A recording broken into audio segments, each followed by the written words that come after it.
നമ്മുടെ കോൺഗ്രസ് 5 ദിവസത്തിനുള്ളിൽ 5 പേർ മരിച്ചു പിന്നെ എന്നുള്ളതാണ്. തീർച്ചയായിട്ടും നമ്മളീ പറയുന്ന ഇത് തമാശയുള്ള കാര്യമല്ല. 8 വയസ്സുള്ള 2 കുഞ്ഞുങ്ങളും 3 മുതിർന്ന ആൾക്കാരും പാമ്പ് കടിയേറ്റ് സംസ്ഥാനത്ത് മരിച്ചാണ്. ഇപ്പോൾ അല്പസമയം മുമ്പ് കോഴിക്കോട് നിന്ന് വന്ന വാർത്ത ഒരാളെ പാമ്പ് കടി ഏറ്റു എന്നുള്ളതാണ്. അപ്പോൾ സംസ്ഥാനത്ത് വ്യാപകമായി പാമ്പ് കടി ഏൽക്കുന്നുണ്ട്.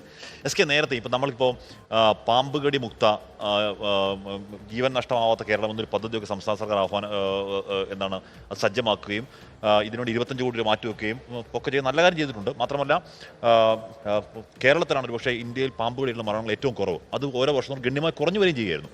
പക്ഷേ കഴിഞ്ഞ ഒരാഴ്ചയിലെ കാഴ്ചകൾ അത് സൂചിപ്പിക്കുന്നതല്ല. അത് ആ പദ്ധതിക്ക് എന്തോ കാര്യമായി സംഭവിച്ചു എന്ന ആശങ്ക ഉണ്ടാക്കുന്ന ഒന്നാണ്. കാര്യം ഈ പറയുന്ന തൃശ്ശൂരെ ആൾജോയെ കടിച്ചാൽ വീട്ടുകാർക്ക് മനസ്സിലായി, പക്ഷേ ഹോസ്പിറ്റലിൽ കൊണ്ടുപോയപ്പോൾ ഡോക്ടർക്ക് മനസ്സിലായി. അതേസമയം തിരുവനന്തപുരത്തെ ദിക്ഷലിനെ പാമ്പ് കടിച്ചു എന്ന് പറഞ്ഞാൽ ഡോക്ടർക്ക് മനസ്സിലാക്കാൻ പറ്റുന്നില്ല. എന്ന് പറഞ്ഞാൽ ആൻറ്റിബയോട്ടിക് കൊടുക്കാൻ വേണ്ടി ഡോക്ടർക്ക് പാമ്പ് കടി ലക്ഷണമില്ല എന്ന് മനസ്സിലാക്കാൻ പറ്റുന്നില്ല. ആലപ്പുഴ സെലീനയുടെ കാര്യം അവിടെ കൊണ്ടുപോയി പാമ്പ് കടി ഏറ്റെന്ന് മനസ്സിലാക്കാൻ പറ്റുന്നില്ല. അപ്പോൾ അവരുടെ ബന്ധുക്കൾ പറഞ്ഞു ആൻറ്റിബയോട്ടിക് ഇല്ല എന്ന് പറഞ്ഞു. പക്ഷേ ആൻറ്റിബയോട്ടിക് ഉണ്ടായിരുന്നു, പക്ഷേ ഇത്തരത്തിൽ ഏതെങ്കിലും ലക്ഷണങ്ങൾ കാണിച്ചില്ല എന്ന് പറഞ്ഞു എന്നാണ് പറയുന്നത്. നമ്മൾ പൊയ്ക്കൊണ്ടിരിക്കുന്ന ഗുരുതരമായ സാഹചര്യമാണ്. നമ്മൾ പാമ്പുകൾ അഗ്രസീവ് ആവുന്നത് ചുമ്മാ പറയുന്നതാണ് പറയുന്നത്. നമ്മുടെ ചർച്ചയിൽ വരുന്നവർ പറയുന്നുണ്ട് പാമ്പുകൾ ചൂടുകാലത്ത് അഗ്രസീവ് ആവും, അത് ഇരപിടിക്കാൻ മാത്രമല്ല അത് കടിക്കാൻ വേണ്ടി തന്നെ ചാടി കടിക്കും എന്ന സാഹചര്യം അവിടെ ഉണ്ട്.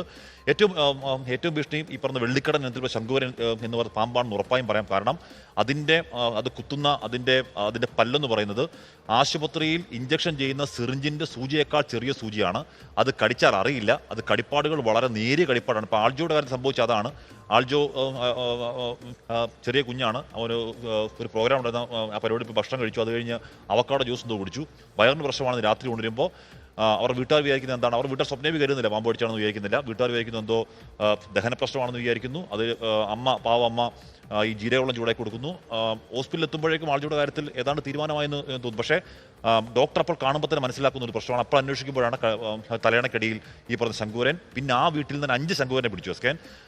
ഈ പറയുന്ന രീതിയിൽ ഈ സമയം ചൂടുകാലമാണ്. മാളത്തിൽ നിന്ന് പാമ്പുകൾ പുറത്തിറങ്ങുന്ന സമയം എന്നത് മാത്രമല്ല, ഇത് പാമ്പുകൾ മുട്ട വിരിഞ്ഞ കുഞ്ഞുങ്ങൾ അത് ഇര തേടി പുറത്തേക്ക് പോകുന്ന സമയം കൂടിയാണ്. കൂട്ടത്തോടെ പാമ്പുകൾ ഇറങ്ങും.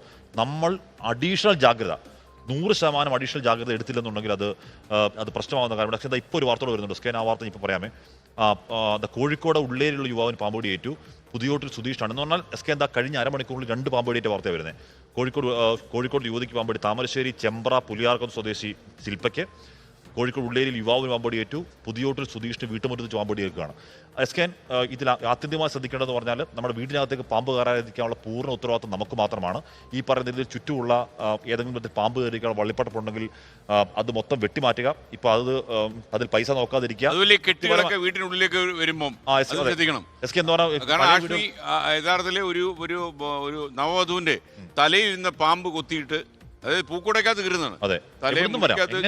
പൂക്കൂടക്കകത്ത് പൂവിനകത്ത് ചെറിയ സാധനം ഇരുന്നു.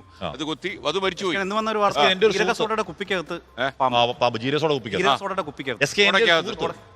സുഹൃത്തിന്റെ പറഞ്ഞു പഠിപ്പിക്കല്ല, പ്രിയപ്പെട്ട പ്രേക്ഷകർ വിചാരിക്കും നമ്മൾ ഈ പാമ്പിന്റെ കഥയിലാണ് പറഞ്ഞു. എന്റെ ഒരു സുഹൃത്ത് 3ാമത്തെ നിലയിൽ ഫ്ളാറ്റിൽ അകത്തിരിക്കുന്ന ഇൻഡോർ പ്ലാന്റിന്റെ ചുറ്റും പാമ്പിരുന്ന ഫ്ളാറ്റിന്റെ 3ാമത്തെ നില വലിയ ചേരാ അതെങ്ങനെ ഒന്നും ആർക്കും അറിഞ്ഞുകൂടാ. അപ്പോൾ എന്ന് പറഞ്ഞാൽ ഈ പാമ്പ് എങ്ങനെയും ഇതുവഴിയും വരും. അതുകൊണ്ട് നമ്മൾ അഡീഷണൽ ജാഗ്രത എടുത്തേ മതിയാവുകയുള്ളൂ.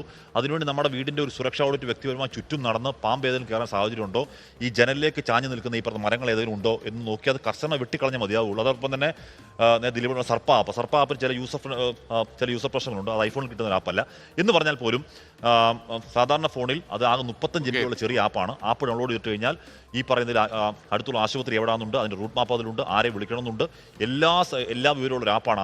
ആപ്പ് മസ്റ്റായി ഡൗൺലോഡ് ചെയ്ത് നമുക്ക് ആവശ്യം വരാതിരിക്കട്ടെ. പക്ഷേ ആർക്കെങ്കിലും ഒരു ആവശ്യം വന്നാൽ നമുക്ക് ആപ്പ് ഒരു പക്ഷേ അയാളുടെ ജീവൻ രക്ഷാഉപാധിയെ മാറിയേക്കാം. ഓക്കെ, എന്തായാലും വളരെ ശ്രദ്ധിക്കുക. ഈ കടുത്ത ചൂട് അനുഭവപ്പെടുന്നു. പല വഴിയിലൂടെ നമ്മുടെ വീട്ടിനുള്ളിലേക്ക് പാമ്പ് കിടക്കാൻ സാധ്യതയുണ്ട്. അപ്പോൾ അങ്ങനെയുള്ള മാർഗങ്ങളെല്ലാം അടയ്ക്കുക. വളരെ എക്സ്ട്രാ കെയർ എടുക്കുക. രാത്രിയിലൊക്കെ പ്രത്യേകിച്ചും എന്തെങ്കിലും രീതിയിൽ നമുക്ക് പുറത്തേക്ക് ഇറങ്ങണമെങ്കിൽ നമ്മൾ ടോർച്ചുമായിട്ട് തന്നെ പുറത്തിറങ്ങണം. അതുപോലെ കുട്ടികൾ ഇടുന്ന ഷൂ ഒക്കെ തീർച്ചയായിട്ടും ഇടുന്നതിന് മുമ്പ് തന്നെ ഷൂവിൽ എന്തെങ്കിലും കയറിയിരിപ്പുണ്ടോ എന്ന് പരിശോധിക്കണം. അപ്പോൾ ഈ ചൂട് സമയത്ത് പാമ്പിനെ മാളം വിട്ട് പുറത്തിറങ്ങേണ്ടി വരും, ഇര തേടി പോകേണ്ടി വരും. അപ്പോൾ ഈ പാമ്പുകൾ എന്ന് പറഞ്ഞാൽ നമ്മളൊരു ശത്രുവായിട്ട് പ്രഖ്യാപിക്കേണ്ട കാര്യമില്ല. പക്ഷേ നമ്മുടെ ശരീരം സംരക്ഷിക്കേണ്ട ചുമതലയും മുൻകരുതലും നമ്മൾ എടുക്കുക തന്നെ വേണം.